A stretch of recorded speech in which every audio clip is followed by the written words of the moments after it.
All right, welcome in everybody. Friday night, talk about some college football for Saturday, October 12th. Hope you've had a good week. We'll try to get into a lot of games here tonight. Really good games this weekend, so looking forward to it. I'll give people just a brief time here to get in, and then we'll try to get things started. Patrick, Brian, Brandon, Eddie, Bill. Shout out to everybody who's already in here. Appreciate you guys. Hope you've had a good week. And let's see. We got. Let's see if we can get. All right, we got Douglas in here. Douglas, how's your week going, man? How are you? Week's pretty much over, Kyle. You know how these weeks go. You get to Friday night, you're just trying to hold things together long enough for kickoff. That's right, flying by. That's for sure. And the season's flying by too, man. This season, when you college football, great season. It moves really fast. That's for sure. All right, we got Joey on here as well. Joey, how's it going tonight over there, man? I mean, you know what I'm sweating out right now, so it's going pretty good right now. That's right. Good start, man. We won't say too much. Yep, yep. Need to close this game out. That's right. All right, we got Josh, better known as Step on a Duck, on here with us. Duck, man, how are you tonight? Doing really well. How about yourself, Kyle? Doing well, man. This is a good weekend of games. Really good slate. We're going to try to get to a lot of these games here. So looking forward to chatting these games with all you guys. Also, we got Clee Picks here. Clee's here to chat the games with us. How you doing, man? Good, Kyle. Glad to see Cam Rising's amongst the living again and not questionable for the rest of his career in playing football. I was wondering. I was at one point there. I'm glad to see that as well. Northwestern takes a 24-10 lead. UNLV 41-7 at Boy Utah State. And yeah, I'm going to be watching. I'm going to try not to pay too much attention to this Utah game until we get done with the spaces here and watch the end of that game. But I see Rising 1-for-5 to start the game. Not shocking. All right, guys. So let's try to jump into the games here. We've got. I'm gonna pull this up. All right. As you guys know, if you've listened before, this is being recorded. So if you're listening back later, that's awesome too. We got quite a few games to hit on, and let's get right into it. Let's go Cal and Pitt here to start. Cal, I'll start on this one. Cal, what a brutal way to lose a game last weekend. I mean, it was like after 2:30 a.m. Eastern. Cal up with that huge lead. Justin Wilcox is an underdog. He did cover against the spread, but man, a tough way to lose a game. I kind of think that Pitt is fraudulent as an undefeated team. Holstein's fun. They're a good team, but they're not as good as their record. But I don't want to bet against them in this spot. I mean, do you want to bet against? Do you want to bet Cal going across the country after losing a game like that? I don't know. I think I would lean the over in this game as far as the side. I'm going to stay off. I think it was Gary took this for Pitt on the Bet US college football show earlier this week. But I want to see what the guys have to say about this one. Let's start with Douglas. Douglas, what do you think of the situational spot here? Anything you like here? I think you pretty much summed it up. On Sunday, I grabbed Pitt 3.5, thinking it would move off that simply given the bad situational spot for Cal. It stuck to 3.5 all week, but I haven't put additional thought into it. 3.5 was a good enough number for me to. Yeah, Pitt can be fraudulent as an undefeated team. I thought you phrased that well. They'd be if they were what do they played 5 games? If they were 3-2, you'd be saying, yeah, this is what they are. A 3-2 Pitt would still be favored by 3.5 against this Cal. I like the spot, and that's a rare thing for me to say that I simply like a spot. Yeah, it's hard to argue with that. I mean, I think the other side would be Wilcox as an underdog has been great. I mean, he's not getting too many points here. This situation is a lot different than what they've been in most of the time. Cal is 53rd in yards per play margin in the country. Pitt's 11th. Now they have played a little bit weaker schedule. I like that Pitt is actually playing fast. They stuck to their guns and are actually really moving. Narduzzi has allowed the offensive coordinator to go ahead and play his style, which has definitely worked out pretty well. All right, let's go to Clee. You got anything here, Cal and Pitt? Yeah, I actually really like Pitt in this spot. I mean, this is the third time now that Cal's gone west to east, with the previous two trips being Auburn and Florida State, where they just completely laid an egg that time. The spot's just kind of terrible. I mean, you know, we don't have to go into full detail what happened against Miami. You know, and Pitt's feeling good about themselves. They're 5-0, 5-0 ATS as well. I think they win this game. I think they win this game going away. I really like Pitt tomorrow at 3:30.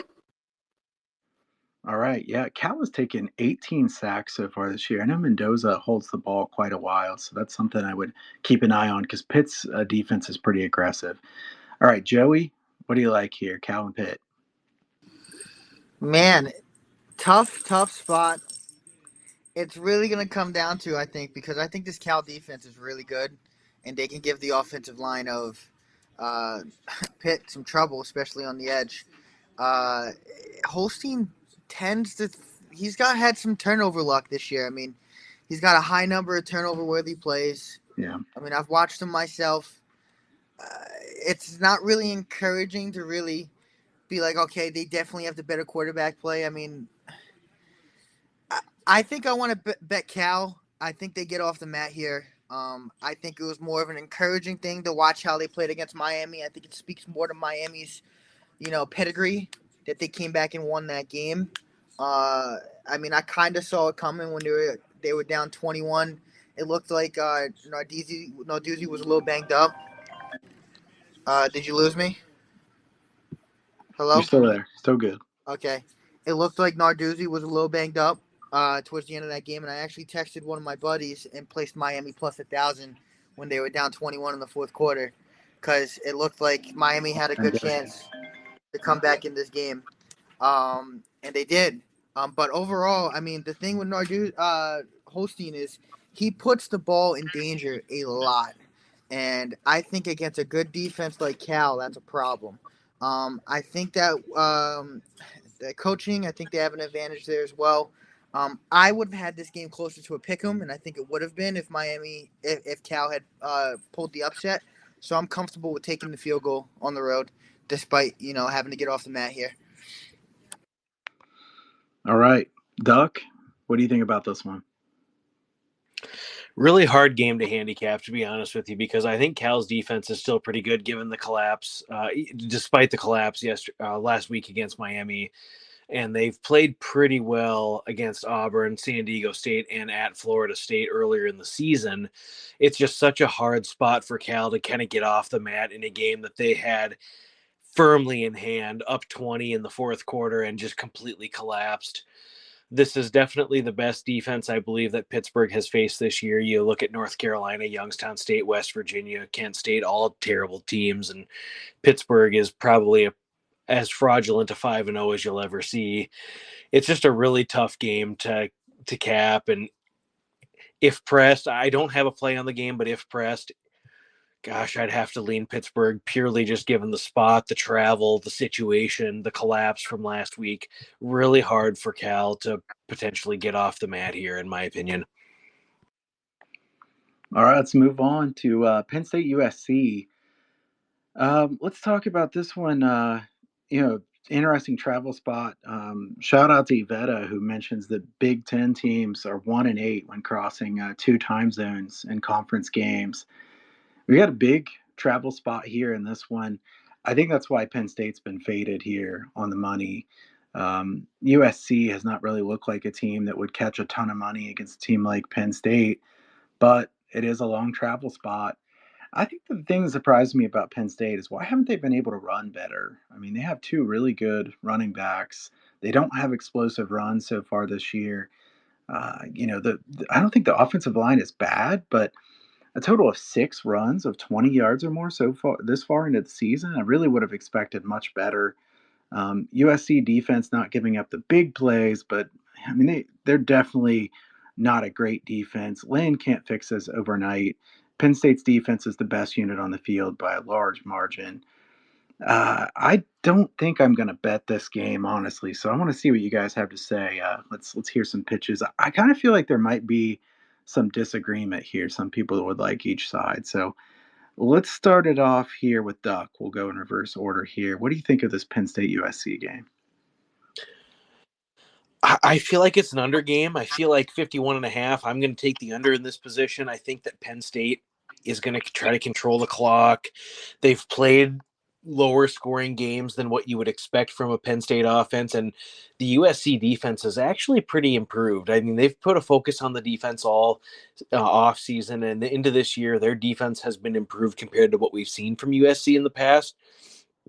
I think that Penn State will be able to neutralize the USC offense to some degree, and it just feels like a lower scoring heavyweight bout. If a revolver was to my head, I would play Penn State against the number because I think they'll win the game and likely by more than 3. But USC has taken some money, like you had mentioned later on in the week. I just feel like it's a lower scoring game than what you would typically expect from a USC team, and so I'd go under 51.5. Yeah, that's what my numbers suggest too. I know there's been some sharp play here on the over, which I don't feel strongly enough that I don't think I'm going to take it, but my numbers would say take the under here as well. All right, Joey, what do you think of this one? For the reasons that Step on a Duck, I believe, just spoke, correct? Correct. Likes the under. I actually like USC in this spot. They've been pretty good at defending the pass. You mentioned the travel spot already. And I think it's going to come down to, if this is a low-scoring game, it comes down to special teams. In SP+, Penn State 106th in special teams. USC ranks 26th. That's big when you're playing a close, low-scoring game. Could come down to field positioning and field goals. And in a game like that, I'm going to roll with the special teams, the better special teams. I do believe the quarterback play is on even level. I think Miller Moss, despite how great Penn State defense actually is, will find some success against this unit. And I think that USC's defense is good enough to keep them in this game as well. Yeah, Joey, I have to say, like, we've done this last year and this year. I knew that you were going to be on USC in this one. And this was like a massive favorite that you were going to be on USC here. Oh, yeah. Yeah, you had to set a line and probably like minus 500 on USC. Yeah, I think I would have laid the minus 500 here. So I think Miller Moss is going to be throwing the ball a lot here. So he better be good and warm before this one, because I don't think USC can run, but they're going to be throwing here. Let's see if they can move it by the throw. All right. Clee, what do you think? Yeah, I like the Trojans here. I got them at +5 on Wednesday night. Now, obviously, the number's back down to 3.5, but I still like that for them. Travel, you guys talked about as well. You heard James Franklin kind of whine about it earlier in the week. And that's the other factor, too, is I don't trust James Franklin in the spot. I know SC dropped out of the top 25, but, I still kind of consider them a top 25 team. So I'll still try to, configure that 2-12 versus top 25 teams and his tenure on the road into play here. I think SC is a very good team at home and kind of iffy on the road. I think they got caught looking ahead clearly last week at Minnesota, and obviously that cost them. So in the end, I think, as you guys said, kind of a lower scoring game, but I just trust USC a little bit more here, and I like them +3.5. Kyle, right. I got to interrupt you here because I got to break the news. Cam Rising's hurt again. Is he seriously? I'm not watching. Wow. Yeah, he just limped off the field. Like a leg injury, or? I mean, it didn't look good when he got hit. Definitely looked like a lower leg injury. Maybe an ankle sprain, but he's definitely hurt again. So we're going to see Zach Wilson's little brother in the game, I think. I'd be surprised if he comes back. In theory, Cam Rising is good, but just can he play? Man, I was hoping he could stay in there. All right. All right, Douglas, we haven't heard from you about this one. Are you liking the USC side? Or are you going to be Penn State? What do you think here? I've stayed off this game entirely. I was actually just looking at it, preparing for tomorrow morning. One thing I do want to note, that 1-8 stat going around, Tom Fornelli broke it down. First of all, it's 2-10. And second of all, the favorites in those 12 games are 10-2. It's not necessarily a travel thing so much as those teams were supposed to lose. It was UCLA going to Penn State, Michigan State going to Oregon, Wisconsin going to USC. none of these things were that shocking in all reality. The two losses were both USC favored at Michigan and at Minnesota. But I guess in that regard, USC is now at home. So I'm not thinking about that travel stat. It's 10-2 for the favorites is nothing that any of us would ever worry about. 10-2 straight up? Yes. Okay. Do you know what it is at ATS? If you come back to me in about 3 minutes, I can figure it out because I'm looking at all those spreads right in front of me. Next game, we'll throw it in. All right. It's going to be interesting too, because not just the Big Ten. I mean, the ACC has got wild ones at this point too, so we're going to have a lot bigger database of those to be looking at as we go forward. All right, let's go on to the next game. Let's see, what did I have next? Trying to keep track here. All right, let's go Georgia Tech UNC here in this one. Then we'll go Kansas State Colorado. All right, Georgia Tech UNC. I gotta be honest with you. I can't bet North Carolina with anybody's money. I couldn't bet it with any of y'all's money. So the question is Georgia Tech or pass. I haven't bet this one. The movement here has been a little interesting. It started at 4, went up to 6, back down to 4. I don't know. I mean, over is what I want to bet here, but I didn't get a good enough number, and this absolutely steamed really quick from 55.5 up to 59, now 60.5. I think the over is just gone at this point. So I got nothing here. Let's see if you guys, I can't remember who picked this game. Who was the one that wanted to talk about this game? All right, well, we'll just see what you guys think about this one here real quick. Let's start with Clee on this one. You got anything Georgia Tech, North Carolina? No, I have no real say in it. I don't trust UNC's offense, and I've seen enough of it this year to not put any money on it. And Georgia Tech or pass for me. Yeah, don't trust the offense very much, and definitely don't trust the defense either. So, Douglas, anything Georgia Tech, North Carolina? What does our mutual friend Parker Fleming always like to say? It can always get worse. North Carolina is becoming the greatest case study we've ever had of it can always get worse. And yeah, I think this weekend it gets worse. Man, and Mac Brown, I mean, he's had a good run, but if they could lose, has he had a good run? He had two top 10 level quarterbacks at North Carolina and did exactly what with them? Well, he had a good run at Texas 20 years ago. Congratulations. Yeah, I was gonna say I should say he had a good run at Texas, but not a great run in North Carolina. Time to bring back Butch. Yeah, I mean this is getting a little bit. I know he said that he would resign and then he stayed, and they should have beaten Duke. They didn't beat Duke. I don't know. You just can't bet North Carolina here, can you? I don't know. Joey, what do you think? Are you betting North Carolina or not? Absolutely not. If you can't could take do the away, home dog. Yeah, no, I can't take them here. If you could take away Hampton, North Carolina can't move the ball. And this Georgia Tech defense has been really good against the run this year. I just don't see how anyone can logically take North Carolina outside of it being a contrarian play, and that's the only reason you're taking it, because it's a contrarian play. Honestly, I'd be surprised if Georgia Tech doesn't win by double digits, but, I mean, you never know. It is a road game. It is tough to win on the road in college football. All right, Duck, you have anything here, Georgia Tech and North Carolina?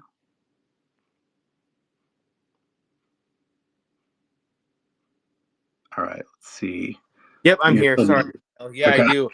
I really like Georgia Tech in this spot. I think that they're really flying high off the Duke win. I think they rebounded nicely off of a tough Louisville loss where they not only didn't cover, they didn't win. They should have probably won the game on the field, let alone not cover the number against Louisville. And gee whiz, North Carolina, their defense is just atrocious. And it's after the blowout loss against James Madison where they couldn't stop anything, gave up almost 700 yards, and then the way they lost against Duke, and then follow that up with a 10-point loss against Pittsburgh where they really never threatened in the fourth quarter. Hard to back that team for sure. And so Georgia Tech is a play that I made earlier in the week. I don't really understand the movement, although I think there could be a little bit of a Vegas head fake there. Georgia Tech all the way for me here. Yeah, and I think this is a good time to say that, some of the people who say, well, I can't bet something, look at the movement. I think that's really overrated. I mean, if you have enough, um, if you feel strongly enough about it, I don't think you should just stay away from something just because of market movement. So if you like Georgia Tech, you like Georgia Tech. If you didn't like it that much to start with, then I could see staying off of it because of market movement. But I mean, what does somebody really know about North Carolina here?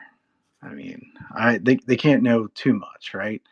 Um, Cal, I I want to jump in there on your yeah, movement point. Last week there was a bunch of curious movement, and so during Saturday there was some lull in the afternoon, as there always seems to be. And I went through and I looked at any number that had moved like genuinely across a key number from Wednesday PM to close, and the biggest moves before the move they were 4-7. After the move they were 6-5. So of those 11, two of them ended up mattering. I largely agree with you that if there's a move, you can usually either figure it out or don't worry about it. yeah. I think with some of the moves, we know why it moved. For some of these that we don't know why it moved, I think some people kind of try to outsmart themselves. So that's kind of the point there is, just be careful with that. All right. So we got a lot to get to. Let's jump on into Kansas State and Colorado. Man, do you believe? Here we go. Kansas State, Colorado. We're looking at a line here, 3.5. There's some threes. I mean, if you like Kansas State, you can get three. You can get 3.5 if you like Colorado. 55.5 the total. I'll let you guys start here on this one. Let's go, Clee. You go first on this one. Kansas State, Colorado. Yeah, I really like the total in this one, guys. I know it's 55.5, but a little bit higher. But I like the way Colorado has been playing offensively. Still averaging over 73 plays per game. I think, yes, they are a little bit improved on the defensive side of the ball, and props to Colorado there, but I really like the rushing attack by this Kansas State offense with, Johnson and two really good running backs that they have. I just don't know where the stops come from defensively for Kansas State with the amount of weapons that Colorado does have on the offensive side of the ball. So we know we'll get some tempo from Colorado. I think we get points here. I like the over. All right. Man, I was just looking at the video from the camerizing one. Man, jeez. Did not look good. Oh, horrible. All right. Yeah, I don't know what he has left at this point. So Kansas State, Colorado. Clea, I'm going to agree with you. Over is what I would like here. I really strongly considered this as a premium play for this week, so I think I'll probably put some pizza money on this one. Maybe a little bit more than pizza money too. I think this is an overplay based on Kansas State has moved the ball pretty well. Their offensive line is good. Colorado, I think they can throw it. Kansas State secondary, for the talent that they have, 65th in pass play success rate allowed, 70th in opponent QBR. I think Colorado can probably move it through the air. I mean, look at the weapons that they have in the passing game. So I like the over there as well. Douglas, what do you think about this Kansas State, Colorado? I believe your question was, do you believe? No, I don't. No. Oh, come on. I'm call me a hater, call me whatever you want. What has Colorado done? They beat up on a Central Florida team that we're quickly starting to think might have some internal problems. They beat up on Colorado State, a bottom quarter of the country quality team. They should have lost to Baylor if Baylor had basic fundamental coaching. I'm out on Colorado. I think we've steamed them for no valid reason. And I think Kansas State's defensive line is going to do what teams do against Colorado's wet grocery bags of an offensive line and go to town harassing Shedeur Sanders. Okay, devil's advocate point here. Avery Johnson on the road. What do you think of that? Is that a thing? Because he has struggled badly on the road. He had a bad night at BYU. We've seen people do that before. I'm not willing to write him off from one game. Now, I always had my Kansas State skepticism this preseason because of their offensive line. I'm saying I don't believe in Colorado because I do believe in Kansas State's defensive line, which I suppose you combine those two thoughts. Maybe I should look at an under. I hadn't really thought about it till I say these things out loud. But overall, no, I don't believe in Colorado because you need to have an offensive line to win games like this. Yeah, your point makes sense. I mean, that Baylor game at the end of the game, if they hadn't gotten the Hail Mary, which, like you said, how did that even work? If they hadn't gotten that, there were going to be a lot of questions about, where are they actually at? And then now they beat UCF. Let's see. I mean, UCF might not actually be very good. So I don't know. Yeah, it's interesting to see the market movement here. I want to see what Joey has to say about this one. Is this a home dog that you like or not? Give me the Buffs. I figured. Yes. Okay. Yes. Avery is. I mean, he's. I think he's gonna end up costing his team the game in this one. I bet he turns over the ball. Honestly, he has a huge problem throwing under pressure this year. He has a 29 passer rating. Yes, 29 under pressure this year. That is a big problem. He's not behind that great of an offensive line. I'm looking at the numbers right now. I do believe that Green the second and Cokes will be able to put some pressure on Avery Johnson, and those corners are pretty darn solid for Colorado. I've been willing to wager that Avery Johnson throws a pick in a crucial moment, and that's going to be the difference in this one. It's going to be a close one throughout. I'm backing the way better quarterback. Shedeur Sanders does not turn over the ball. Yes, everyone's going to point to that one game in Nebraska where he threw that horrible pass. But overall, I'm looking at the numbers right now. Can anyone guess what his turnover-worthy play percentage is? 5%? 0.78%. Oh, Shedeur 0.78. Sanders. Shedeur Sanders, yes. I was thinking Avery Johnson. 0.78, and he's got a 5.88% big-time throw percentage compared to Avery Johnson's 2.6%. If there's a way you beat Kansas State's defense this year, it's through the air with the big plays. They're definitely susceptible to that. I'm backing the better quarterback. He's going to protect the ball. This is a close matchup. I love the home dog in this spot, and I think Colorado is on the map. And if you do think that they're going to win this game, I recommend that you probably pull out a Big 12 future and you pull out a college football playoff future because the schedule opens up pretty greatly down the stretch here for them if they could get through this one.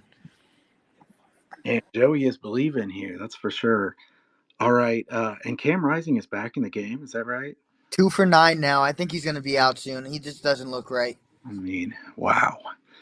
All right, what are we trying to do anyways? All right, Duck, Colorado, Kansas State, what do you think here?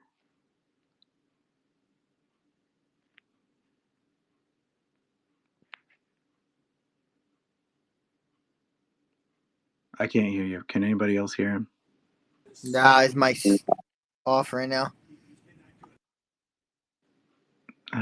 He's not muted, but okay, we'll try to circle back. All right. So Joey is believing in Colorado. It's hard for me to believe that Colorado could be a playoff team, and that's not me hating. That's just their deficiencies as a team. It seems hard to believe they could be a playoff team, but the Big 12 is wide open. Wide open, and that's why I'm saying pull out those futures just because of the value. Because if they get through these next 2 games, right, that they are going to have to travel to Arizona, and that will not be an easy game. But again, another situation where Noah Fafita turns over the ball a little bit more than Shedeur, and I trust that offense has enough weapons to be in that game. Then they get Texas Tech. They play Utah. Who knows who's going to be playing quarterback for them at that point? And then they get Kansas and Oklahoma State. In my opinion, those are all very winnable games, and all it takes is winning a game like this to springboard a team for the rest of the season. We've seen it so many times over the course of several years now. This team has the talent on the offensive side of the ball to play with anybody. I don't see how we don't see value in that spot. You know what I mean? All right, Duck, you back for Colorado? Yeah, Colorado? All right. Yep, I'm here. I want to love Colorado in this spot. The problem is, it's like, what would this line be in the situation?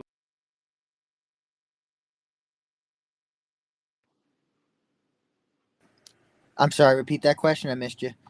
Spaces does not like Duck here. Yeah, he cut out halfway through. Yeah, man, we can't hear you again. All right, so I know he said he wants to like Colorado here, but I think what he's saying is the price is just too not what it would have been at this point. Kansas State, I mean, I think they were probably more than a touchdown favorite. Wow, Northwestern 36-10. Joey, that's looking fantastic. Man, what a game! I am very happy. I ended How up does, doing what I said I was how doing. does Mike Loxley continue to have a job? I just can't. Yeah. I Yeah. mean, I just saw a huge defense deficiency on the offensive line, and that has played out big time for Maryland in this game. I mean, Billy Edwards Jr. has no time to throw the ball, and I mean, it's been the difference in this one. I don't know how Maryland wins another game in the Big Ten this year. I mean, I I'm was looking gonna at the say rest of their schedule. this is not the first time we've seen Maryland do that either, where at the beginning of the year they look like they're pretty good, and then Loxley's teams kind of just fall apart little by little. So yeah, it shouldn't be shocking to anybody. All right, let's go to the next game. Let's go Iowa, Washington. Washington at Iowa. All right, I have an opinion on this game a decent amount, so I will save that and let's see what the guys think here. Let's start with Douglas. I feel like he might have an opinion on this. I'm just guessing. Who knows? Washington and Iowa, you can get 2.5 with extra juice if you like Iowa, 3 if you like Washington. I rarely make situational plays. Like I said earlier, that fading Cal in a situational spot was an anomaly for me. There's a situational claim here of take Iowa. Washington's coming off that big win. I would rather counter it with Washington just beat the better version of Iowa, beating Michigan. I think that is what we can. Michigan has more talent, but it's running the Iowa offense and defense right now. So if Washington found its way through that, I'm willing to say I think Washington can find its way through worse Iowa, otherwise known as Iowa. Isn't Iowa's offense now better than Michigan's? You can argue that, but anytime you start a sentence with Iowa's offense is better than, I'm gonna stop listening to you pretty quickly. I mean, I'm just saying. I mean, Michigan's awfully one-dimensional. I mean, who can throw a pass on that team? You So, are absolutely correct, but it's still the Iowa premise to its core. yes, I get it. I get it. So, leaning Washington there. All right, Joey, what do you think here? You Hawkeye. want to come back to me on this one? I'm just having a tough time pulling up my numbers real quick. Yeah, cool. Clee, what do you think here? Anything I, you like in this one? I lean the under. I'm not going to play it. I'll be honest with you, Kyle. But I lean towards the under. I think this is going to be a slower paced game. I mean, we know both teams love to run the football. I will say, Caden McNamara did complete a 15-yard pass last week compared to anything I saw out of Michigan. So, with that said, I on the sidewise, I do lean Iowa. I think the personnel is just a little bit better. But it's just honestly, it's a stay away from me, and I'll just watch it and see what happens. All right, all right. So let's see. I'll go ahead and give my opinion, then we'll go to Joey here. Let's go. I mean, Washington is 58th in strength of schedule so far this year. Iowa's 9th. Sagarin strength of schedule. So Washington, they built up these really impressive yards per play margins, but they also are terrible on special teams. I mean, you guys know this by now. They should just stop kicking field goals unless they have somebody else. And when it comes to Washington with penalties, over 70 penalty yards per game, Iowa 20 penalty yards per game. I think this is one of those spots where the numbers, if you just look at success rates, yards per play, margins, things like that, they're going to like Washington better than they should because the small things like penalties, not finishing drives is a weakness for them. So I liked Iowa -2.5. I still lean Iowa even at -3. It is hard for me to lay points with Iowa, so once you get to 3 or more, it's not something I'm too excited to do. But I just want to fade Washington because that was a pretty big win for them last week, and Michigan had the lead late in the game. Michigan has a really good defense, but the offense is major problem. I think Ferentz's team is pretty well known for being fundamentally sound, so I like Iowa in this one. Joey, what do you think about this one? Man, this one is tough because you just basically outlined all the reasons not to bet Washington. I mean, it's really going to come down to, honestly, how good that offensive line holds up for Washington. I mean, the offensive line is pretty bad. It looks like an under game to me. it really is going to come down to, and has it come down to in so many games as we've seen for Washington, are they going to kill themselves in special teams and penalties? If they do, they'll lose this one just like they've lost their other games this year. But I wouldn't be afraid to back Washington simply because Will Rogers has been so darn good this year. But right now it's a pass for me. We'll see if it changes overnight. All right. Let's look at the next game here. If we can get Duck back on here, we'll probably get his thoughts because I think he had something he liked in that game as well. I know he was having some mic and connection issues. Spaces can be a little bit finicky, so we'll circle back on that one. But next game up. Okay. I'm looking forward to get some opinions on this one. Vanderbilt. Yeah. You good? You want to talk? You can give your opinion on Kansas State, Colorado, or Washington, Iowa. Yeah, real quick, Kansas State. I think it would be real interesting to see this line if Kansas State hadn't played 6 bad minutes of football against BYU, where they gave up 31 points in 6 minutes. Ultimately, I think 3.5 is not enough, but I think the situation calls for Colorado's playing some really good football right now. And the last couple of weeks, they've kind of shown me something. So while I wasn't a believer before, I think that Colorado has just as good a chance as any. I'm not willing to put my money on it at this time, but real interesting spot here for Colorado at home in a game I think that they can win. Regarding Iowa, too, I think the situation favors Iowa. I think that Washington, while they just beat a really solid Michigan team without an offense at home in the national championship rematch, which really meant something to them, I don't know. This Iowa team could really create some problems for the Washington offense. I think it'll be really difficult for them to move the football. I think they'll be really bad on third down. It'll be a really different challenge than what Michigan and Rutgers were able to provide in recent history with Washington. And Iowa has played really good football at home.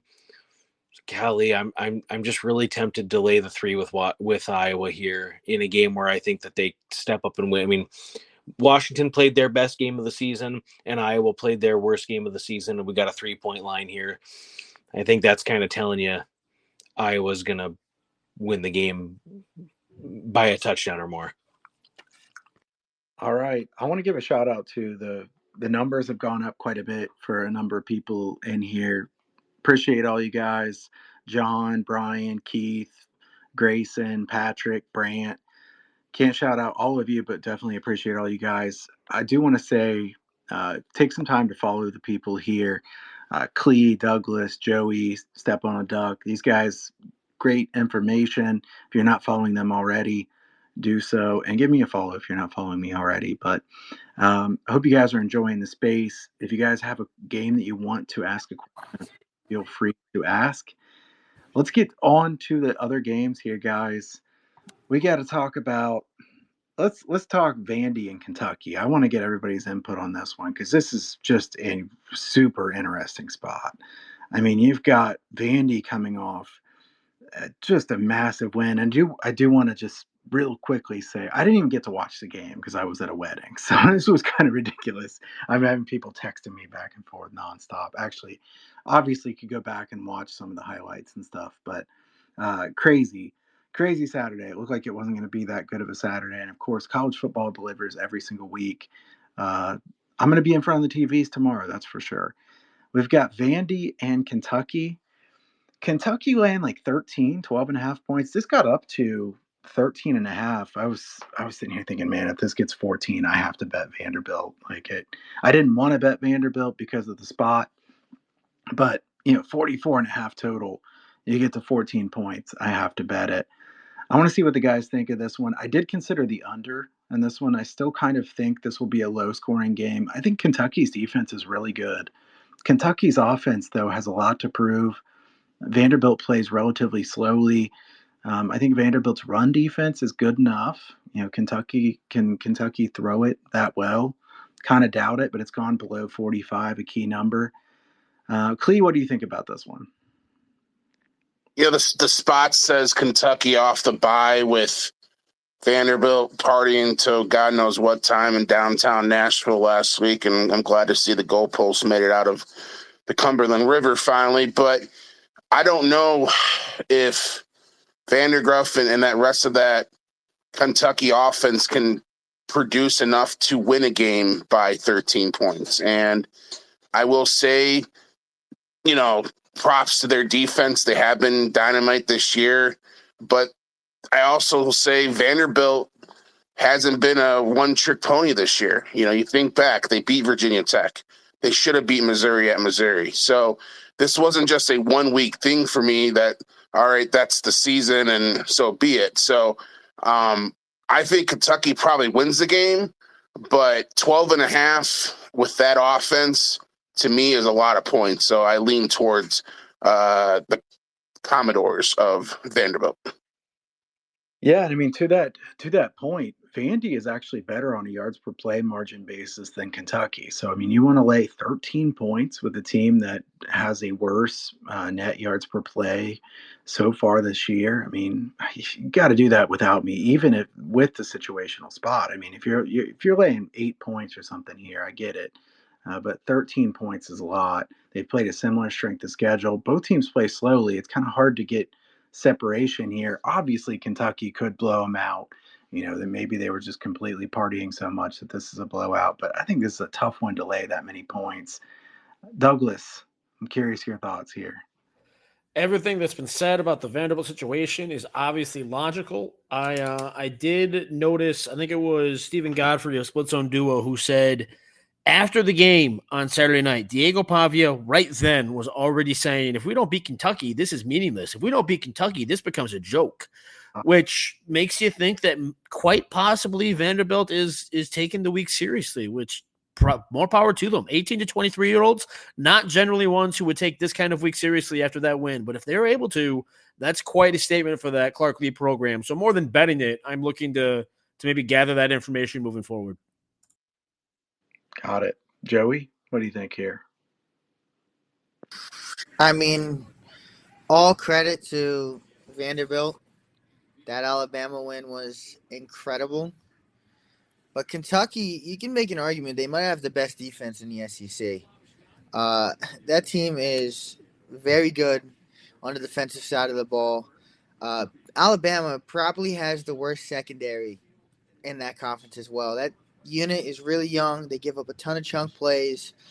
I'm not trying to take away from Vanderbilt, but I think that they're in for a rude awakening in this one. I think Kentucky steamrolls them. I'll be honest with you. I really do. I'm going to be laying the 12.5. I have no problem doing that. I mean, I got to disagree with you on the Alabama point. Alabama's secondary is not that bad. I think they're bad. I'll be honest with you. I mean, if you look at their stats for the year, they really aren't. Vandy, I mean, they had some fourth down things go their way, and that one they were outgained on a yards per play margin by a decent amount. So, I mean, at Kentucky, you could be right. Kentucky could win by 35 points here. It wouldn't be totally shocking, but Vandy deserves quite a bit of props for that game for sure. And yeah, I don't know. I mean, so Patrick, who's listening here, curious what you guys think. Do you think Vandy can get to 17 points in this game? I'm pretty sure their team total would be under that. I think the question is, I mean, couldn't Vandy cover even with 13 or 14 points here? That wouldn't be too shocking. So I'm not convinced that they'll get to 17, but I think that they could still cover even without that. So I'm leaning the opposite of Joey here on this one. But Joey, I'm not going to bet it. So yeah, and Kyle, don't get me wrong. I understand how the numbers look, and I get it. But you got to also look at the second half of that Georgia game, how Carson Beck was able to absolutely tear apart that Alabama secondary to get back into that game. And we've seen that quite a few times this year. I mean, who has Alabama really played outside of Georgia? Let's go through their schedule really quick. They've played Western Kentucky. They've played South Florida. They've played Wisconsin, who I'm not really going to, give them anything for that win, and Vanderbilt. So, I mean, they really haven't played anybody outside of Georgia. I think, if anything, it kind of shows a little bit of parity in college football, but I honestly don't think that secondary is as good as a lot of people believe it is, just from what I've seen in the Georgia and the Vanderbilt game alone. I mean, Pavia made a lot of huge plays in the passing game in that one. And then obviously he created with his legs as well. But if the secondary defends better, they're not even in that situation to give up 40 points. Yeah, I think Bama's secondary is down some. It's just, I mean, you still got LSU's secondary. I mean, even Vanderbilt's secondary is pretty bad. So there are still some other bad secondaries in that league. But hey, it's always good to have a little bit of disagreement here. We usually agree more than we disagree. And I know some people like to hear some friendly disagreement. So always good to have some of that, right, Joey? Of course. I just wanted to clarify so it wasn't like I was in here saying, yeah, they're the worst secondary in the league. Look at the numbers. No, the numbers say they're really good. I just don't think they're your classic Alabama lockdown defense that you've seen in years past. I don't think they're that at all this year. Got it. All right. Duck, I want to get your thoughts here. Vandy, Kentucky. Total, I mean, what do you think of the total, too? I mean, this is it looks like he might have just got kicked. So if he comes back on here, we'll get his thoughts here on this one. Otherwise, I do want to move on. Let's talk about Ole Miss and LSU. I know this is one that I didn't bring up, so if you guys weren't ready for this one, I apologize. But we got Ole Miss, LSU. Duck, are you back? All right. I think we're having some technical difficulty. Step on a Duck is back. He's just a listener, don't a speaker. He's out again. Getting switched, and yeah. All right, wait. I want to hear what you think about Vandy and Kentucky, man. Like total, I wanted to bet the under. I kind of feel like I should have, but what do you think on this game? I mean, it might be a square play at this point, but I like Vanderbilt as well. I think that you've got to recognize that with the player personnel that they brought in the offseason, Vanderbilt, the entire complexion of their team has changed. They're no longer like the easy out exhale spot in the SEC that they've been in the past. And the couple games against Missouri and Alabama have proved that. And so I think it's really hard to lay a bunch of points with this team. Pavia is clearly a game changer at quarterback. He was that way in New Mexico State, and they won a lot of games they shouldn't have really been in while he was there. And I'm going back to the well. I saw a 14 flash, and so I took Vanderbilt at plus 14. I would still take it at 13.5 or 12.5. When you look at Kentucky, they've scored 6, 20, and 12 points in their SEC games. And I would assume this game is lower scoring, but I just don't know that Kentucky is going to be able to extend the margin substantially against Vanderbilt in a game where Vanderbilt's taken this game very seriously. I don't think there's going to be as much of a hangover as you might think from a Vanderbilt team that still needs to pile on the wins for bowl eligibility. And I mean, when you look at the bowl game situation, for a lot of SEC teams, doesn't really matter, but for Vanderbilt, who hasn't made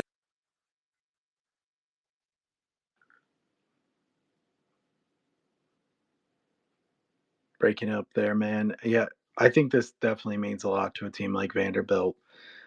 So can they get there even in a bad spot? It'll be interesting to see. All right, let's go. Let's go. Yeah, shout out too, guys.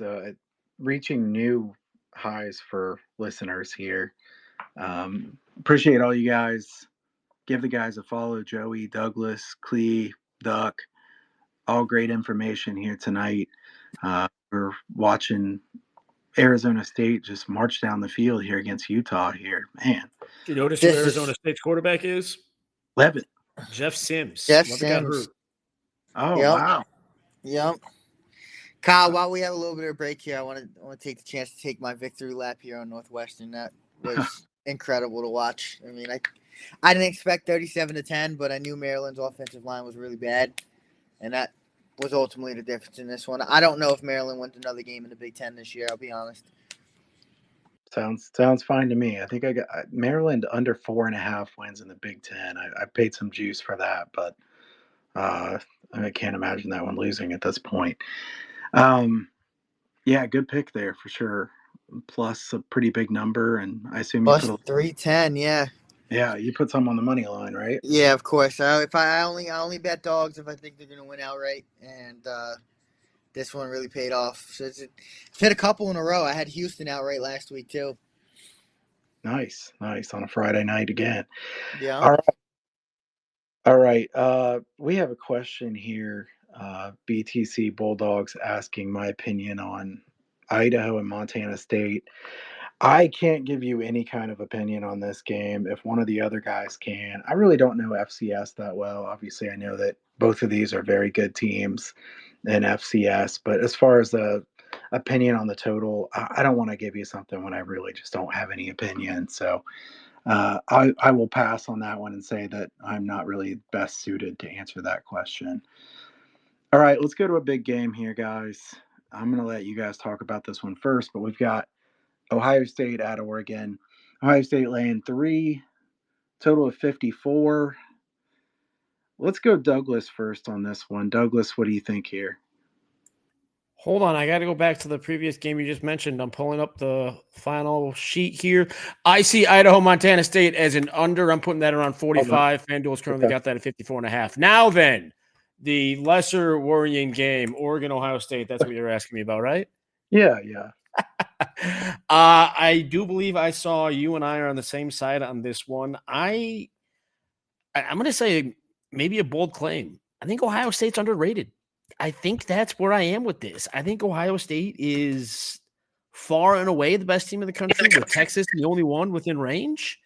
And I look at Oregon, its offensive line has been a struggle. I look at Ohio State, it's got multiple defensive linemen that, if not for NIL, would be on NFL rosters. Right there, my handicap is done. Just like Kansas State, Colorado, if I see that kind of disparity in an offensive line against defensive line, I'm going to go with the defensive line, especially when the rest of the roster is as talented as Ohio State's.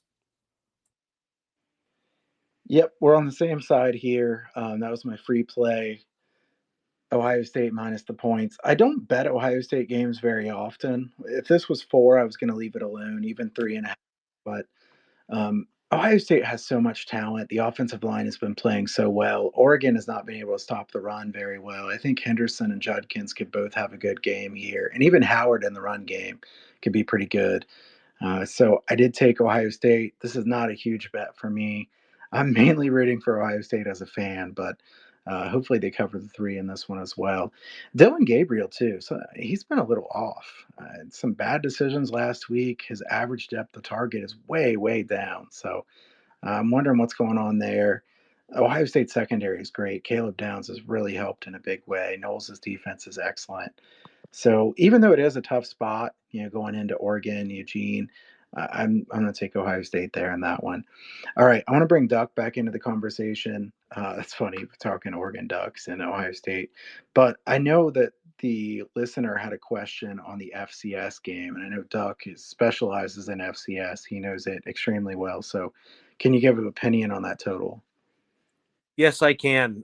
So I wrote this game up. I have a sizable position on under 54.5. Mm. Montana State runs the ball on 70% of the offensive snaps that they have deployed this season. They only have 10 explosive runs over 20 yards in 5 games against FCS competition, and they have played substantially weaker competition than the Idaho front 7. So Mercyhurst, Maine, Utah Tech, Northern Colorado, these defenses are just atrocious at the FCS level. And so Idaho is going to provide some significantly stronger challenges in the defensive front 7 than what Montana State is used to this season. Montana State has also kind of fallen out of love with the quarterback run, which they deployed last year with Tommy Millette and also Sean Chambers, who transferred from Wyoming. He's gone. So they've kind of gone away from a little bit of the quarterback power and the quarterback run, which they fell in love with last season.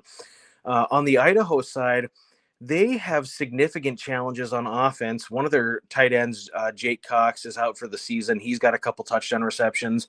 And their starting quarterback, Jack Lane, is out for out for the foreseeable future. And they're actually rotating in their second and third string quarterback. Their second string quarterback has a lingering shoulder injury. So Idaho is down to primarily their third string quarterback. They're going into a tough environment, and they're going to be extremely conservative on offense. I think Montana State has motivation to win the game, obviously coming off revenge from last year's loss against Idaho on the road. But both of these teams are run heavy. The defensive line is really strong. If you go back and look at the first half, second half splits for Montana State has played in a bunch of blowouts this year, and so their defense has given up significant yardage and points in the second half of their last 4 games with their rotational players playing. But I don't think this game is going to be a blowout, and so the first string is going to be in for the entire game. The first half, the last 4 games, Montana State has given up a total of 14 points in the first half. And so their first string players are really solid on defense. They're going to create problems for Idaho. Idaho is going to provide some significant challenges to Montana State for what we've seen compared to what we've seen from Montana State competition-wise in the last 4 or 5 FCS games. I think this game's going to go way under 54.5. My numbers have 42 or 43. I would play under. All right. I'm betting this one as we're doing the spaces. So Douglas and Duck have both made me like the under running game, not playing that fast. I'll take that under as well. All right. So I think this is the first time I've bet while we've been doing this. So live bet here. Here we go. Live bet alert. There is absolutely no chance that is true. We've been doing these for 2 seasons now. There is no chance you haven't placed bets while we've been on air. We all know better. This is at least the first time I've live bet an FCS game. That is for sure true. Okay, that might be logical. That is for sure true. All right. It's been a while since I bet one while we've been talking about it. But I'm going to go with you guys on the under here in this one. I like it. What time is this? What time is that game tomorrow? 10:15 Eastern. Okay. Is that televised anywhere or no? ESPN2.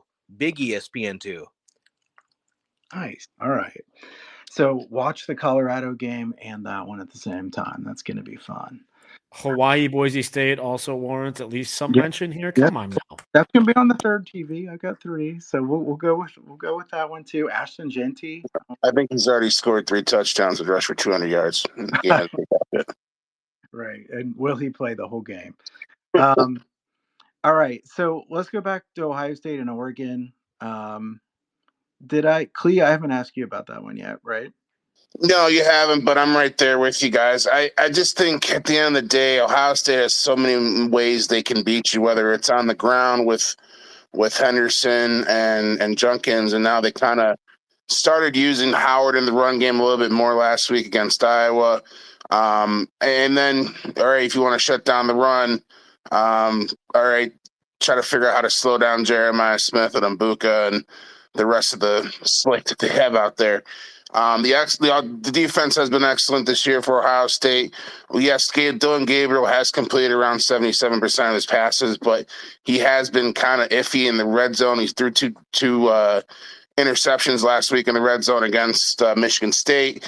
That secondary for Ohio State's been great. The addition of Kalen Downs has been phenomenal for them. And I just think, there's another factor of this is Ohio State's been just killing teams in the second halves of games. I know that the level of competition is going up here, but I think it's like 117-10 in the second half of games so far this year.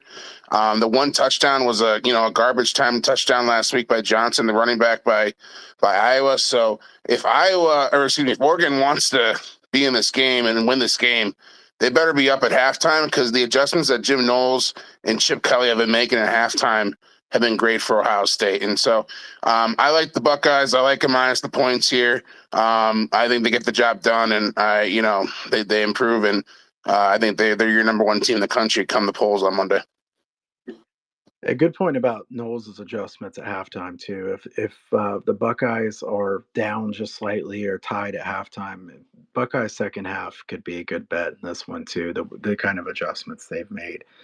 All right, Joey, I know you like home dogs, so I'm curious. Are you going home dog here or not? Not here. Ohio State has two elite running backs, and you guys highlighted Oregon really has not been great against the run, and I just can't get Ashton Genty out of my head against this Oregon team. Yeah. I could really see Judkins get going like he did. I wouldn't be surprised. This Ohio State, I don't know if I'd call them underrated, Douglas. I mean, they've kind of been on my radar all year. They're that good, and I wouldn't be surprised with a double-digit win at Oregon. Honestly, I think that's how good this team is here. Yeah. I think if Ohio State wins this one, they'll probably be number one, but it could be also determined but somewhat by the game that we're going to talk about next. So let's talk about the next game here, Texas and Oklahoma. Let's see the line here. About 14, I think. Correct me if I'm wrong on that one. I'm trying to find it. Texas, Oklahoma, 14, I think. 51 or so was the total the last I saw on this one. I really don't have anything I like in this one, to be honest with you. So I want to see what the guys have to say about this one. I'm going to circle right back here to Joey on this one. What do you think, Texas and Oklahoma? I mean, it's tough to justify 15 in this rivalry. I mean, 15, that's where the number's sitting at right now. Wow. At 15 and a half, actually, it's climbing. I'm going to wait to see how far this number gets steamed. I also don't think a Brett Venables defense is going to get blown out of the water like that. I mean, they held their own against Tennessee with Jackson Arnold basically handing Tennessee the game. I realize Tennessee might not be on Texas's level, but they're still pretty close in quality of play. I'm going to take the 15 with Oklahoma, and I'm going to be honest with you. I might sprinkle a little money line on Oklahoma as well. I just think the number's far too wide, and the value's definitely on Oklahoma in this spot.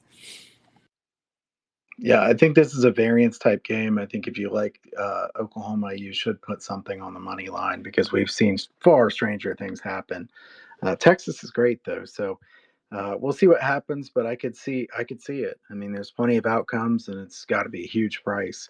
Screams an under game to me at 49. I'm getting 15 and a half points. I mean, I'm probably end up taking OU. Yeah, that might go back up too. I mean, a couple 49 and a halves. We'll see what happens, but I could see 49 and a half or 50. And as far as the money line there, I mean, money line in that one, like plus 550. I mean, that is a huge number. So let's see what the other guys think here. I want to go to Douglas. What do you think, Texas and Oklahoma? I've tried to step back and think about this one from a long distance because I felt so convinced, and I can't find anything to caution myself. I'm all over Texas. Now, I got Texas at the 2 touchdowns. I know what's gone north of that. But mostly, I just think I hear you. It's a rivalry game. It's variance, on and on. I can't find any reason to believe in Oklahoma. It doesn't have an offense, and it's going against what is a really good Texas defense. If Texas was one-dimensional, then yeah, there's a pretty quick conversation to be had here if this is going to get screwy somehow. But Texas is such a well-rounded team. I cannot find a way that Oklahoma is going to score, let's say 20. I know earlier in the week the team total was 16 and a half or 17. I can't find a way to believe in Oklahoma scoring in this game. And last time I checked, you need to score to win. That is true. That is absolutely true. Guys, a lot of people listening right now, the listenership going up pretty fast. People like these late night spaces. So appreciate everybody who's joining in right now. Give the guys a follow. Clee, Douglas, Joey, and Step on a Duck there. You guys giving some good insight tonight. Appreciate all of you. Colin, Timmy, Renee, Michael, James, Brian, all you guys. Appreciate all you guys who are on here right now. Ladies and gents. So appreciate all you guys on here right now. And let's go ahead and I think we need Duck's opinions here on this one. So Texas, Oklahoma, what do you think? Yeah, I don't have a real strong feel. I mean, it's so hard in a rivalry game on a neutral site to want to lay Texas to win by 3 scores. They are certainly a better team, and I'd be real interested to know how Oklahoma is going to move the ball, how they're going to extend drives, how they're going to put the ball in the end zone. I think we can kind of trust Oklahoma's defense to show up here and give a pretty spirited effort. I would lean under 49.5. I think that, historically that total is low in these games. I don't really have a strong lean either way, but if I was pressed, I would probably think that Oklahoma had this one circled pretty heavily in the offseason, and I think they can make a game of it for a while, but that's not to say that Texas couldn't extend the margin late. So no real opinion for me, but I think Oklahoma's defense will show up. I think they can create some problems for the Texas offense, and could be lower scoring. All right, Clee, any opinion on this game? Yeah, I mean, I really want to take, Oklahoma plus the points, but my issue with that is I just don't know where the offense comes from, especially in the passing game when you're down your top now 5 wide receivers on your depth chart, which is absolutely insane to think about now. We've seen this kind of, I guess, offense already once this year when Michigan had to take on Texas, and they dominated. They made Michigan go into a passing offense, and I think that's what they're going to try to do here with Oklahoma. And I just don't know where the offense comes, from there with wide receivers that really can't get separation on high-end, cornerbacks. And so I'm probably going to stay off this game overall, lean the under for the reasons I just said as well. Ewers back, so maybe a little rust there early on. But yeah, I don't know where the offense comes from for Oklahoma. Understandable. All right. Cam Rising 4 for 13, 39 yards. Wow. He does not look right. He doesn't look like he's getting any drive off of his back leg that got twisted up. I mean, what is the reason that Jeff Sims is in now? I think the other guy came back in. No. I didn't see the last Arizona State possession. I was busy researching UMass scheduling habits, but Levitt got hurt originally. That was why Jeff Sims went in out of the gates. Oh, no, Jeff Sims still is in the game. Yeah, I saw him last drive. All right. I think Levitt's pretty good, so I think that hurts Arizona State a decent amount. Man, somebody's probably betting live under. I don't know what the live number is on that one, but 45.5. Okay, I'm gonna think about that one a little bit. No, Kyle, you never bet during these spaces. You never. I know, but now it's like I've already done it. So I'll look at it at halftime. Douglas, because you're right.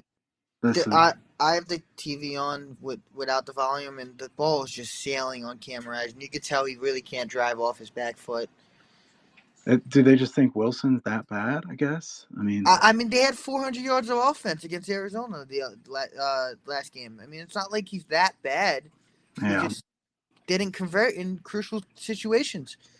Yeah. Well, I'll tell you what. I'm kicking myself, guys, because UNLV Utah State over was one of my strong leans that I did not play. I should have taken that over. I know what Utah State's defense is, and they did it again. So, all right. Let's go. Let's talk 2 more games, and then we'll go most likely underdog to win, and then best bet. We'll try to wrap up. This is such a great weekend of games that I want to try to cover as many as we can here. Let's go Ole Miss and LSU. Ole Miss laying 3.5, a total of 62 or 62.5, depending on where you're looking, and definitely shop around. I probably should say this more than I do, but I get asked pretty often by people like, what's the best way to kind of become a better right away? I think the best way to do it immediately is to have more outs and get the best of the price, because so many people just take whatever's there. And, later in the week, they're like, oh, well, I took a 1.5 worse and, it falls right there. That happens a lot. So definitely shop around, try to do the best you can, getting the best of the number. Super important. All right. Ole Miss laying 3.5 at LSU, a night game. Man, some great games tomorrow night. Tomorrow night is must-see TV. I want to start with Douglas on this one. Douglas, Ole Miss has looked amazing. They're number 1 in the country in yards per play margin. At LSU, a really tough place to play. What do you think about this one? You've heard me say this over the years that sometimes I'm really excited for a game, not for any gambling reason, not even for competitive football reason, but to learn. I'm looking at this one, and LSU's pass defense got exposed against what increasingly looks like maybe only an okay USC offense. Can Mississippi paper cut LSU to death? That's what I'm expecting to happen.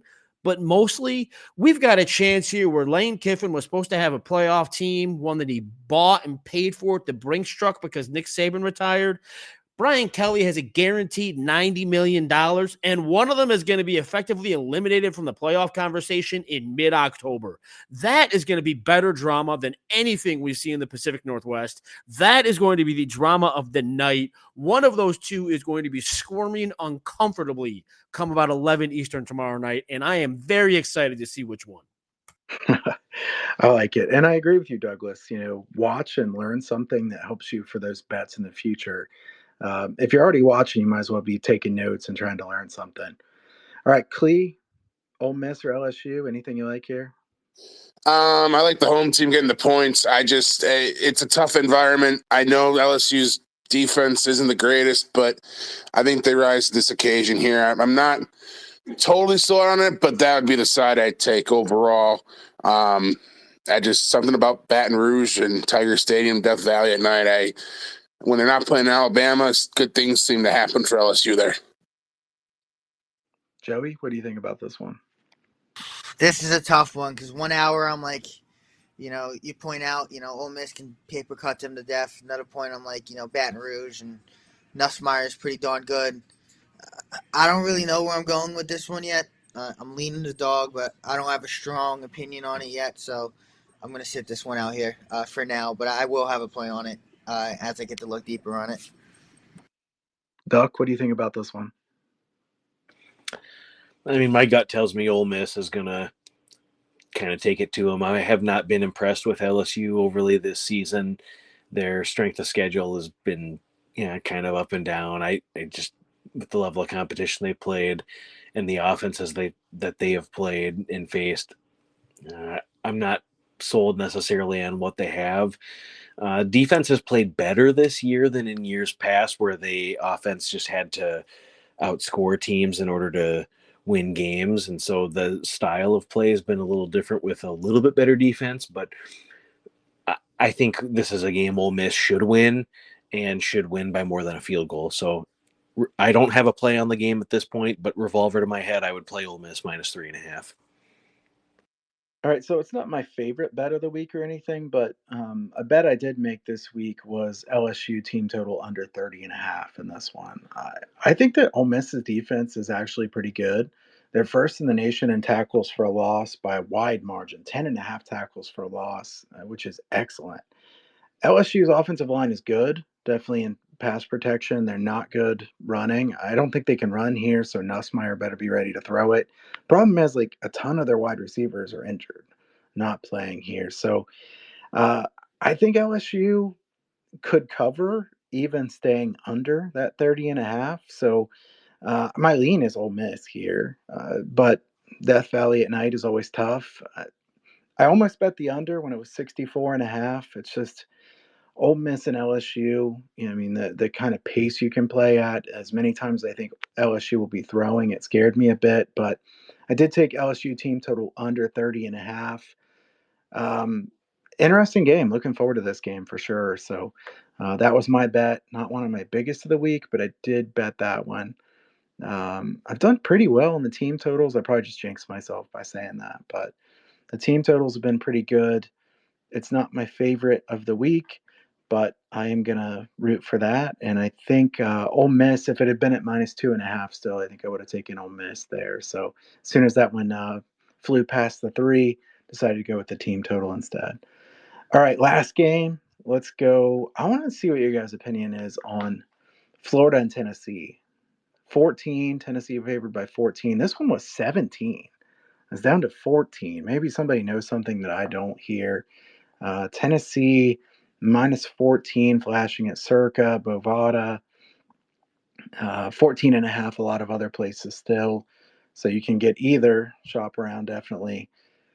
Man, what are we supposed to think? I mean, and what was Nico doing on the last play last week? I mean, just ran right out of bounds. I mean, of all the things that you could have done right there, just throw it straight up in the air would have been far better than that. Nico's fantastic, a lot of fun to watch, but the awareness there was just nothing. So, Florida, are people buying Florida now because of their good performance last week? Are they wanting to fade Tennessee? I need you guys to tell me what you're thinking on this one. I have not bet this one. I will not bet this one, but I want the listeners to get some good insight on this one. Joey, why don't you start us off? I'm gonna take the Gators in this one. Okay. Yeah, I have not been impressed with Tennessee through 2 weeks. I thought they should have lost to Oklahoma, and I mean, I can't explain Nico's play against Arkansas. I understand Florida's defense can be really leaky, but Graham Mertz can win games. I mean, it's really going to come down to how well Florida's offensive line plays, which has been a problem at times this year. But Tennessee doesn't have that strong of a pass rush, and I think 15 is just too wide here. Well, 14 now, excuse me, but I think 14 is just way too wide. I'm actually seeing 16 and a half at FanDuel right now. Let me just double check Huh? that on my board. But if it's at 16 and a half, I'm taking that right now.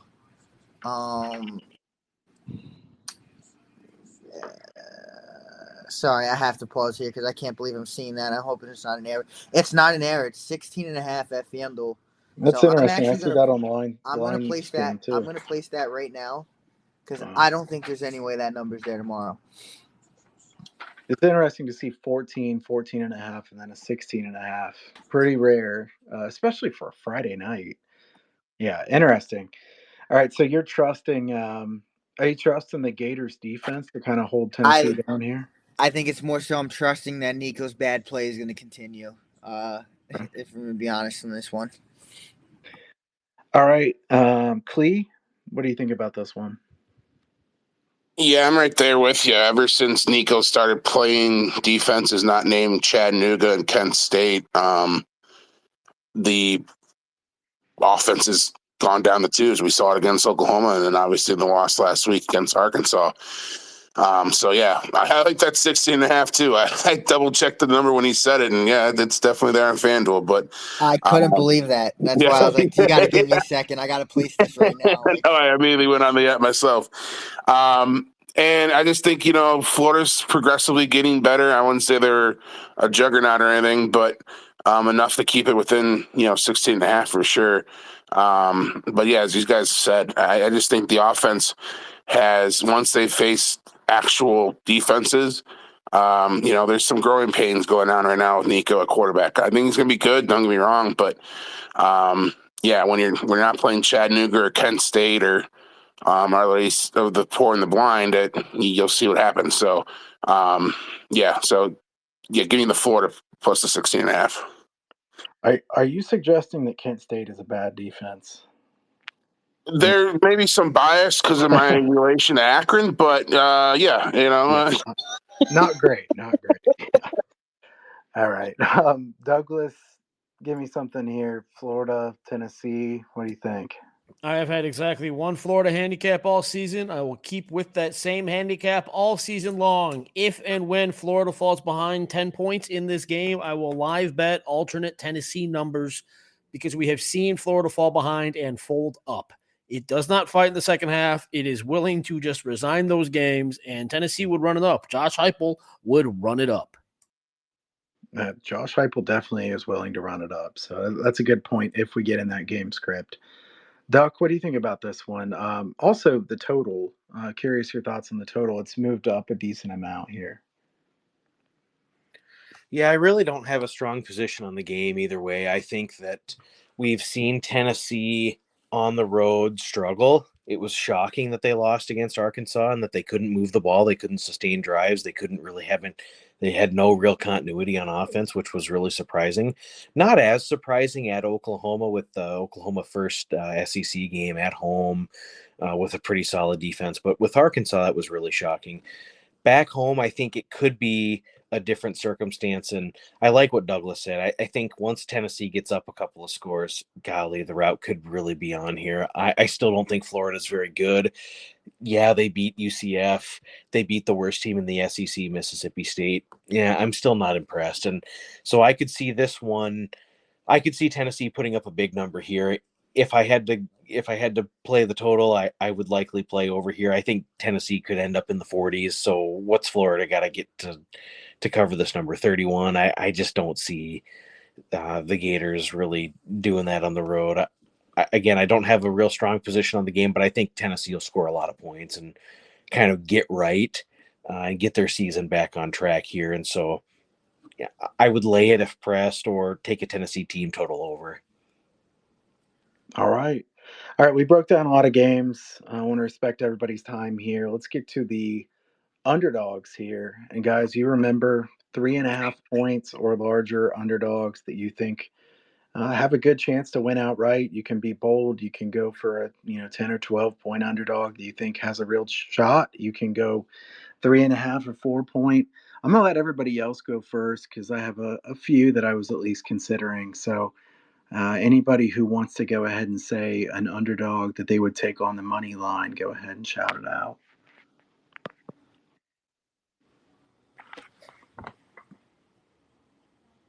I'd like to dispute the premise because you are excluding the clear underdog to take this week. That's okay. You can use it for best bet. No, I'm going to use it as many times as I can. I don't have an underdog of 3.5 or more. I only have Eastern Michigan down to 2, I believe. You're getting at 115 or 118 now. I don't know if I have a bigger underdog this week. Some to cover, sure, but not necessarily to win. Plus, I see a couple plus 120. So plus 120 on Eastern Michigan. I knew he was going to Chris Creighton. Okay, can I play devil's advocate here and say that Miami has played such a tougher schedule than has Eastern Michigan? Does that worry you at all? It does not worry me at all because Miami, Ohio played. You're trying to credit me with Northwestern tonight. Aside, congratulations, it beat Mike Locksley, who apparently was the offensive play caller. I don't really know what's going on with Maryland at the moment. Miami of Ohio has just been disappointing, whereas Eastern Michigan has exceeded expectations each and every week. I get Chris Creighton as a home underdog and another opportunity to exceed expectations. I'm delighted. I will take that. I'll take that every single opportunity I have. I cannot blame you. This is one that I circled that I wanted to bet. I thought I'd be getting 6.5 or 7 points at least, and instead it's 2.5. So I ended up laying off, but I get it, and I definitely lean that way as well. So fair there. Joey, Clee, Duck, you got one you like here? Yeah, I'll go with USC plus 155 on the money line. I think they get the job done, and again, I think last week they got caught looking ahead. I like USC at home. All right. Rice here. I'd say Rice at home off a bye. Their losses against Sam Houston, University of Houston and Army, certainly aging well. I think that UTSA is just really weak and not really sure they should be giving 6 on the road here. I'm not really convinced after their wins against Kennesaw State and Houston Baptist. When you look at the rest of the schedule, they've been really bad. And so this could be a kind of a get right spot for Rice. They outgained Charlotte. They played pretty well in that game despite losing by 1 point. And I could see Rice providing a spirited home effort here and winning outright on the field against UTSA. All right. That's a tough one. That's kind of a sicko special, but I like it. All right. Joey, what do you like here? Give me West Virginia over Iowa State outright. I really like the spot. Iowa State's offensive line is not very good. I believe that Bradley and Jackson can cause some serious problems on the edge for Iowa State. PFF has Neal, the left tackle for Iowa State, ranked at 573rd out of 632 qualified tackles. And Miller ranks 470th out of 632 tackles. They're going against 2 very strong edge rushers in Bradley and Jackson. I think that they cause problems. If they're getting home to the quarterback, I'm not too worried about the secondary at all. I think that this West Virginia offense is strong enough as well to move the ball against Iowa State. All right. I want to say too, Kiev, who's usually on here from the Odds Breakers, did send me a message and say he wanted to say that his would have been Kiev. It's his anniversary today, so happy anniversary, and a good enough reason to be missing the spaces here tonight. So his play was going to be UCLA here as his dog, That's which so crazy because that was my second one if somebody that took West Virginia. that one does make sense. That one does make sense. The spot is pretty good, and it's a bad spot for Minnesota. So that makes sense to me. I'm gonna go here. It's funny because Nate, who's listening here, says Cincy wins outright. That's gonna be my play too here. Cincy plus 3.5. I'm gonna take Cincinnati. I see what plus 140 plus, yeah, probably about plus 140 on the money line. I'm going to take Cincinnati here. UCF has to prove it to me. I mean, in the preseason, they were supposed to be good. KJ Jefferson looks like something's wrong with them. Sorsby's played well for Cincinnati, so I have to take Cincinnati here.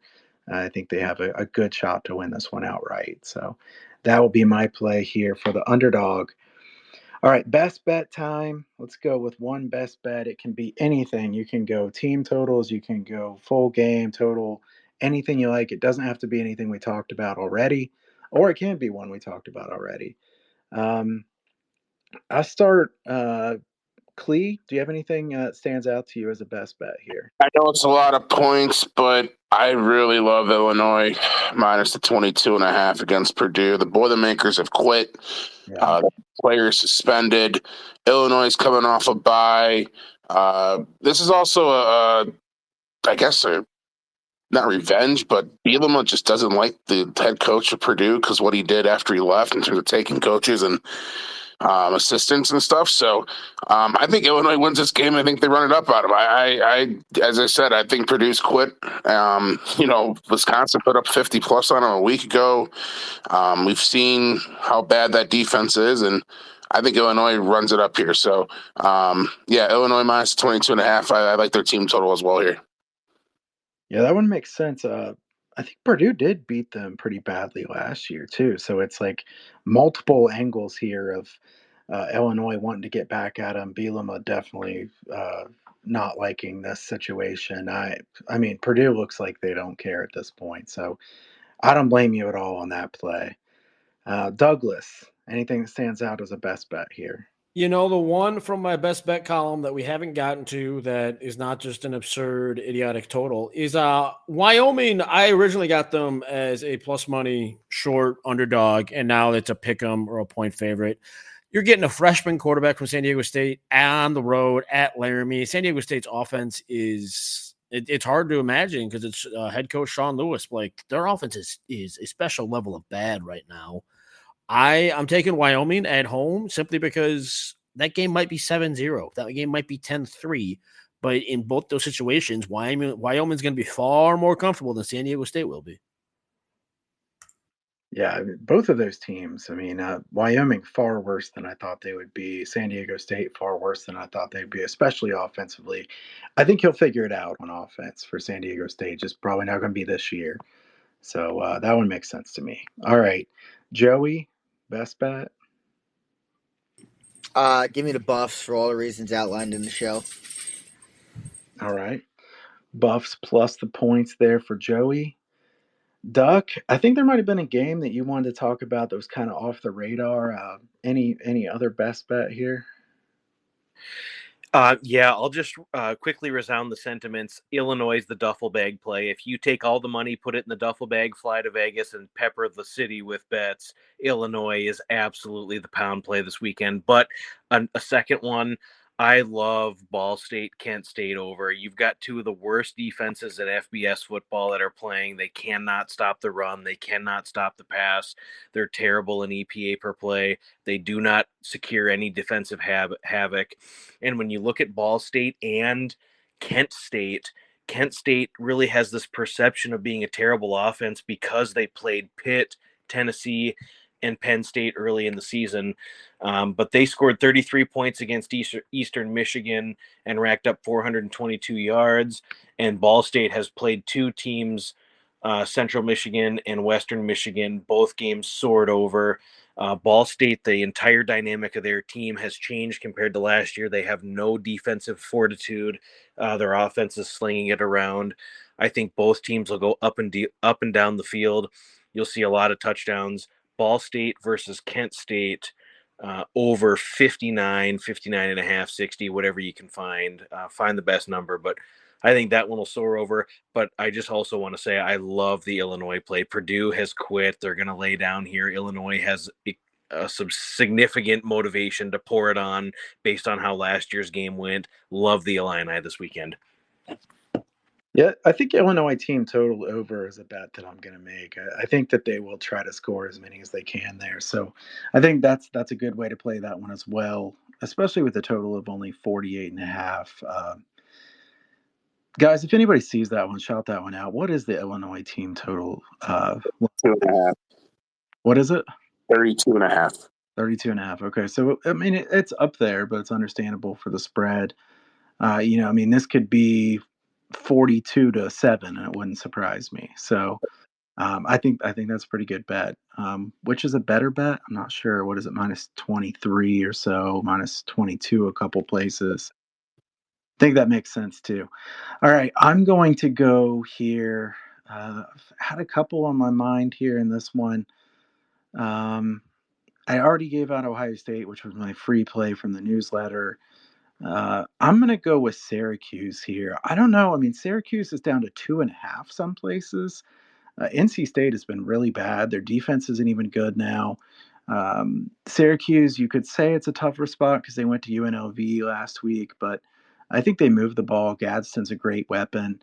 McCord has been good.